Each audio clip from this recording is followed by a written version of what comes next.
क्या बात है, क्या बात है। मेरा पता वक्त रायला न करो, पूछ कर मेरा पता वक्त राय जाना करो। कौन पहचानेगा बस्ती में अगर जाऊंगा, अब कौन पहचानेगा बस्ती में अगर जाऊंगा। तुम अब अगर और दुआ दोगे तो बिखर जाऊंगा। बस बहुत बढ़िया, गुड गुड। ए और ए भैया भाई हम ही गई एक बार क्लैपिंग कर दो लोग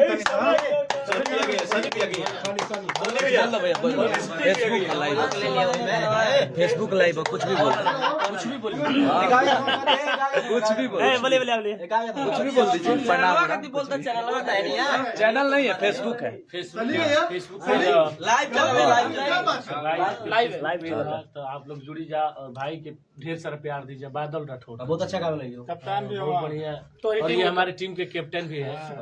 तो चाहेंगे कि फॉलो करिए भाई के पेज को, प्यार आशीर्वाद दीजिए और सपोर्ट करिए भाई को। चला चला भैया इनके लास्ट निकला चलो नहीं नीला सर के गई भाई मैं पदे इनके तो गाँव नहीं है नहीं सनी भी निकाल दिया मैं पदे तो गाँव लेके अरे गई है। आप गाना लगा भाई का। लगाया नहीं हमें। अच्छा ये अरे इनका स्केल उतना हवा खींचती है। चला रामा उमा जी भाई मतलब गावे ना आवेला तो कुछ लीजिए लगाइए। आर्या डांस करे कहता लोग तो एको अंदाज नहीं। वाह गई बहुत प्यारा गाना है यार। गावा गावा तू गावा। हाँ आप वीडियो किए हैं मैंने। फोन दोबारा करी हो नहीं। भाई जी है हम, ठीक है ठीक है ठीक है। तो गाओ लो भाई। फोन दोबारा करे हो जानी, प्यार में धोखा कर गईलू। कि फोन दोबारा करी हो नहीं, प्यार में धोखा कर गईलू। जा हम तोहरा लमर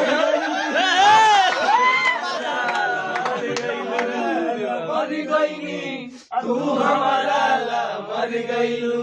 जा हम तोहरा लमर गईनी, तू हमारा लमर गईलू। जहिया दर्द देबू करे जवानी, मारी जा गोली। क्या बात है। गाने के लिए हमको बहुत मेहनत की है। बदले प्यार न देबू तो राख लियो नोली जवानी। प्यार के बदले प्यार न देबू तो राख लियो नोली जवानी। या दर्द देबू करे जवा में, तो मार ले गोली भेजवा में।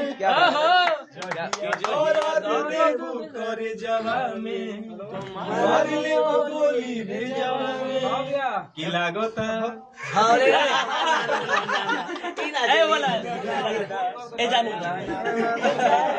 हाँ मारो के पास, मारो के पास।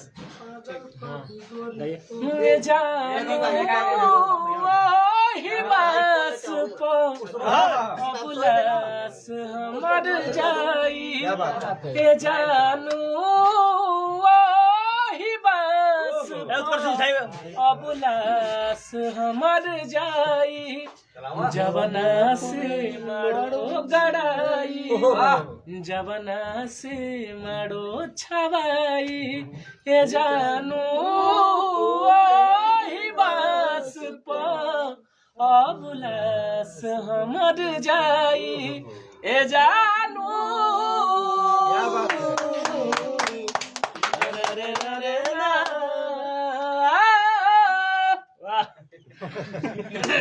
बहुत बढ़िया बहुत बढ़िया बहुत बढ़िया बहुत बढ़िया बहुत बढ़िया थोड़ा सा हमारे भाई के बहुत बढ़िया बहुत गौतम भाई आइए, आइए गौतम राज जी आइए।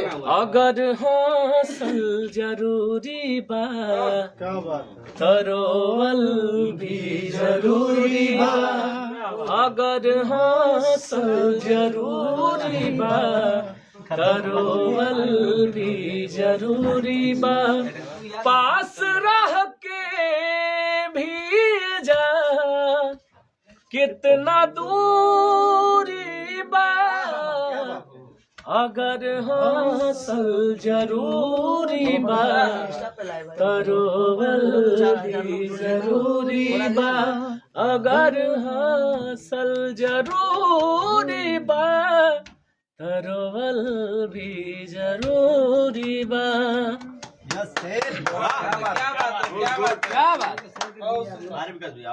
अरे गौतम भाई तुम्हारा